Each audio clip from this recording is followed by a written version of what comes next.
Many of you have probably already seen this brand new game called Heroes of Mavia. Much like Clash of Clans, you can click battle, you can click find match, go into a match and start attacking other players.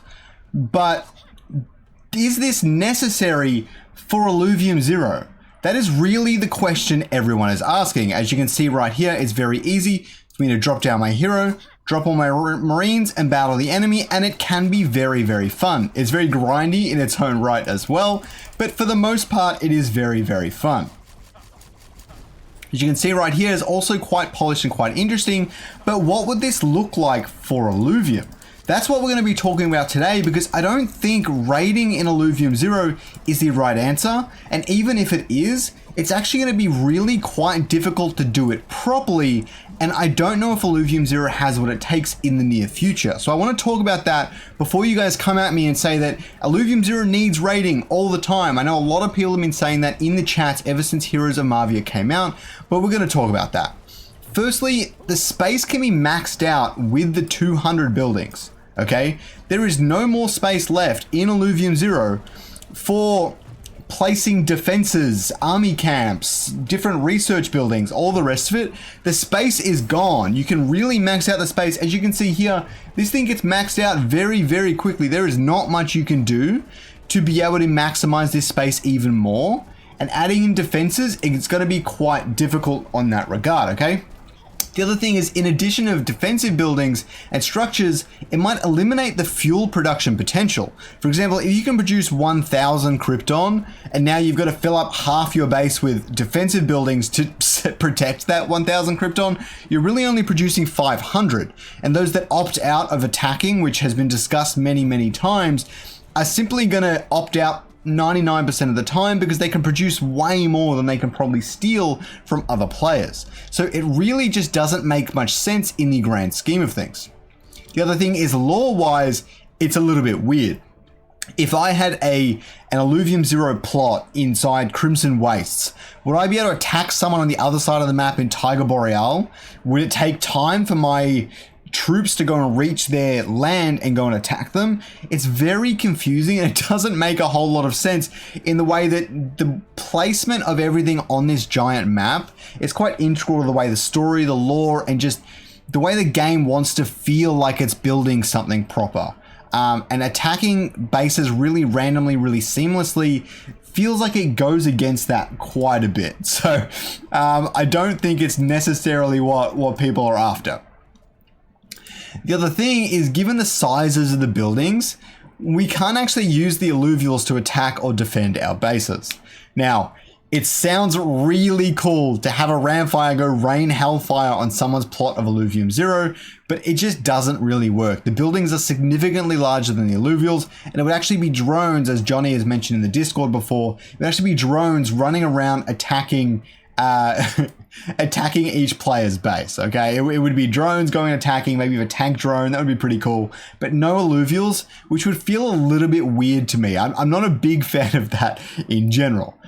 Johnny has had some awesome discussion regarding this, and that's where we're going to start to take this discussion now.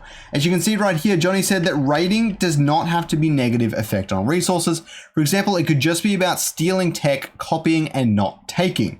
I don't think we want a system that 99% of landholders wouldn't play, as I just established. It can also be a risk-reward balance where you effectively choose what you risk for raids. For maybe there's a non-secured storage that can store huge amounts of resources for little space. These are all excellent ideas, and I've got plenty of my own to share with you, so stay tuned for that. And resources there can be stolen if you're raided. We could have a new resource that's only used in raiding, for example, a specific currency for that. And it could be made to chips, engines, to power your combat drones, staff, travel, whatever else it might be. They have a lot of this sort of stuff in mind, and it can be only mined from a shared arena. A tutorial might give you a little to get started. Anyways, the idea is that there might be separate resources or separate reasons to do raiding outside of the existing purpose of Illuvium Land, just adding more gameplay elements without taking away the elements we already have, which are all really great additions to the game. However, again, the plots are too small, okay? I should say this though. The upside of this idea in general is the opportunity to onboard more free-to-play players into Illuvium Zero. Illuvium Zero is very enticing as a land holder. We're not denying that. No one's doubting that.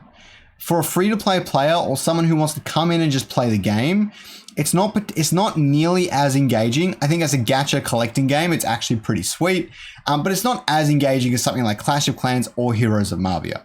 Things like raiding and ways to interact with the land holders with free-to-play land would be a really great way to onboard free-to-play players and just get more people into the ecosystem. So that is the biggest upside to this and why we should be pursuing this, but we have to be really tactful with the way we do it. Here are some potential ways to implement land raiding, in my opinion. Firstly, expand the plot dimensions. I don't see any reason why a plot has to be so compact that it can only barely fit 200 buildings. I don't see any reason to not expand the plot size at least a little bit. You can also tax landholders and create a pool of resources. For example, if we upped the 5% to 6%, but 1% of all fuel generated went into this giant bucket of fuel, and then people who want to, they can go raid that bucket of fuel and take resources from it if they have a good enough army and stuff. That could be a really cool way to reward people that like taking part in the PvP side of Illuvium Zero.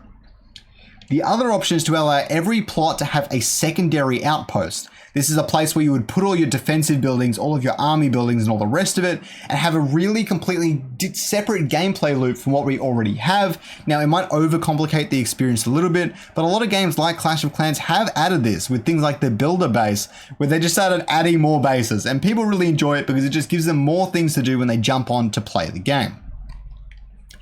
The other option is to allow your plot to be dropped into an RTS environment for 10-minute live PvP battles. This idea is more on the extreme side, but basically, what if you actually made a proper game out of this entire concept? You take your existing plot, you chuck it into this interesting map, and then you go and you play like an RTS mobile game for 10 minutes and try and take out your opponent. It's less of a attack someone's base that's controlled by an AI and more a PvP skill-based match against another opponent. I think any way that would be done would actually be way better than anything Clash of Clans or Heroes of Mavia have ever done. Obviously, significantly more work.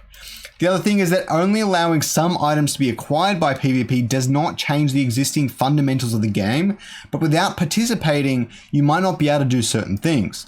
Maybe to upgrade a really specific building, you need this certain item, and the only way to get it is by attacking other players in PvP, which means you have to participate in it or buy that item off someone else, which could be a free-to-play player. This is a great way to expand the ecosystem and integrate everything. Obviously, you could sell your fuel, get some ETH, and use that to upgrade it as well. So really, people that are participating in PvP don't lose out, but everyone who is does gain something from it. So everybody wins. The other thing is to give a larger fuel allocation to those that opt in for PvP. So say your fuel is sold for 5% of what people are buying in the overworld. If you opt in for PvP, maybe every fuel you sell is 6% of what people are buying in the overworld, as opposed to 5%. So for saying, I'm going to let people attack my base, then you're also getting more resources output from the base itself, which I think would be a really interesting concept. You could do 4% and 6% to help balance it out to 5%, but I think that would be really, really cool. Let me know what you think in the comments down below. If you think there needs to be PvP elements in Illuvium Zero. If you disagree, let me know as well. I definitely think it's more engaging for free to play, but not necessary.